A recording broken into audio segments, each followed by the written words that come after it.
جو آج آپ نے بات کی کہ نواز شریف عمران خان سے مذاکرات کے لیے تیار ہیں، تھوڑا سا یہ بتائی گا کہ کیا وہ خود جانے کے لیے تیار ہیں یا اگر تحریک انصاف تیار ہو تو وہ تیار ہوں گے، اور نواز شریف جو ہیں بحیثیت پارٹی کے صدر ان سے مذاکرات کریں گے، اور کس قسم کا ایجنڈا کیا وہ بات کریں گے عمران خان سے؟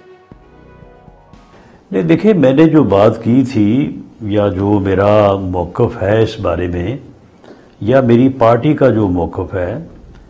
کہ سیاست میں ڈائیلاگ سے تو میں نہیں سمجھتا کہ کوئی انکار کر سکتا ہے۔ سیاست نام ہی ڈائیلاگ کا ہے،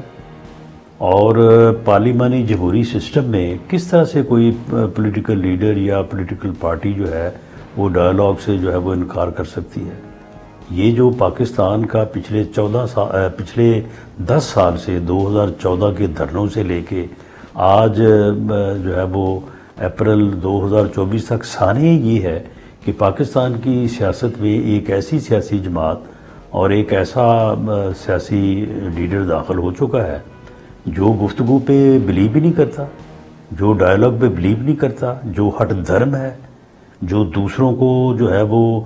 تسلیم نہیں کرتا، جو کسی کے ساتھ بیٹھنے کو تیار نہیں ہے، جو کسی کے ساتھ گفتگو کرنے کو تیار نہیں ہے۔ یہی تو اس وقت پاکستان کی سیاست کا سب سے بڑا مسئلہ ہے۔ جہاں تک میاں نواز شریف صاحب کا تعلق ہے، میاں نواز شریف صاحب ایک پولیٹیکل لیڈر ہیں، سیاسی انسان ہیں۔ انہوں نے 3 دفعہ پاکستان کو وزیر اعظم سرو کیا ہے، ایک بڑی پارٹی کے وہ سربراہ ہیں، تو وہ تو ڈائیلاگ سے انکار نہیں کر سکتے، نہ انہوں نے کبھی کیا ہے۔ لیکن دوسری طرف سے مسئلہ یہ ہے کہ وہ تو ڈائیلاگ کرنا بہت دور کی بات ہے۔ اگر آپ یہ کہہ دیں، میں یہ کہہ دوں کہ جی ہم ان کے ساتھ ڈائیلاگ کے لیے تیار ہیں، بات کرنے کے لیے تیار ہیں، وہ صبح گالیاں دینی شروع کر دیں گے کہ جی یہ ہوتے کون ہیں میرے ساتھ بیٹھنے والے، یہ سمجھتے کیا ہیں اپنے آپ کو، میں ان کے ساتھ کیوں بیٹھوں گا؟